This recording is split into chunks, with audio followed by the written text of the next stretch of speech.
We've been talking about how computers store and organize data. Today we are going a level deeper. We are going to look at a journey that data takes from the moment it is collected all the way through to the moment it becomes useful information that you can act on. This is the framework that we are using today, which is a 5-stage model. It includes input, storage, transmission, process, and output. Every data analysis system, whether it's a hospital monitor or a supermarket checkout, moves through these 5 stages. By the end of this lesson, I want you to be able to trace any system using all 5 and explain what's happening at each one. We will be using 2 examples throughout this lesson. The first example is a weather station, which collects temperature data from and sends focus to your phone. The other example is an online retail order, which the customer places an order and gets an email sent to their phone. Both 2 very different systems, but the same model applies to both.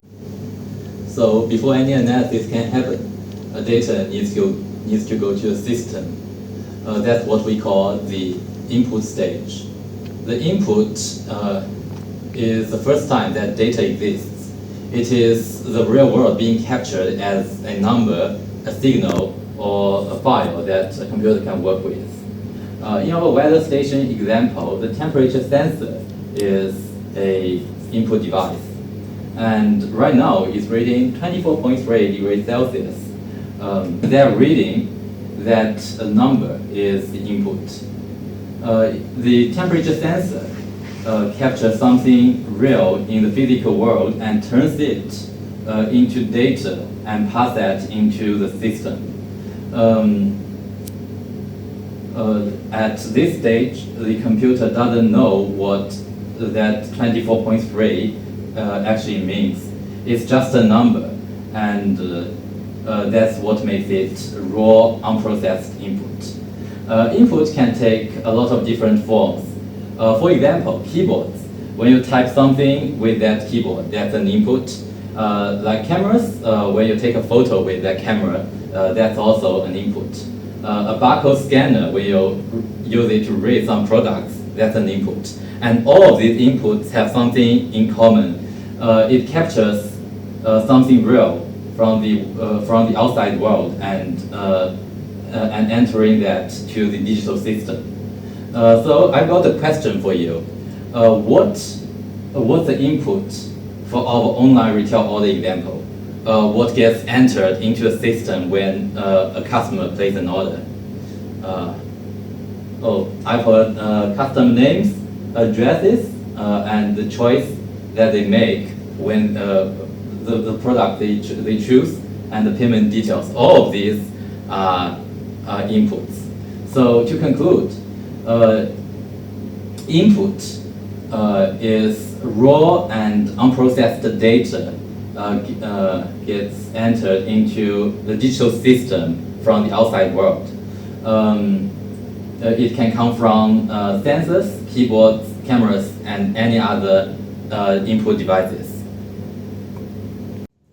When the data enters the system, it needs somewhere to live. That's called storage. Storage is how data is kept so it can be used for now or later. Without storage, the moment the sensor takes a reading, it disappears and there will be nothing left for analysis. There are 2 types of storage, temporary and persistent. Temporary storage, like RAM, only keeps data while the device is on. Once you turn the device off, everything disappears. The other type is persistent storage, which includes a hard drive, SSD, or cloud service. They can keep the data even when the power is off. This is where you keep the data you want to keep. In our weather station example, the readings get logged to a CSV file on a server. That's persistent storage. The readings from yesterday, last month, even last year will stay there, waiting to be processed. On our online retail order example, the order details go straightly into the company's database. That's also persistent storage because the company needs these to send your package and track for returns. So I've got a question for you.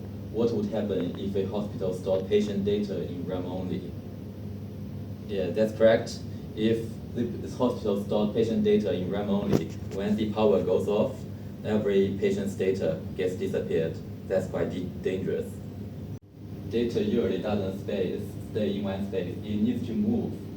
That movement is called transmission. Transmission is how data travels between systems using Wi-Fi, Bluetooth cables, or the internet. The key things we care about transmission is it safe, is it fast, and is it reliable? In our weather station example, the CSV file gets sent through HTTPS to a remote server. HTTP means the data is encrypted while it's traveling, so no one can intercept it. Same thing happens to our online retail order example, as the payment details transmitted securely to the bank. If it is not encrypted, someone could steal your card details. So to conclude, transmission is the movement of data between systems, and it must be fast, reliable, and secure.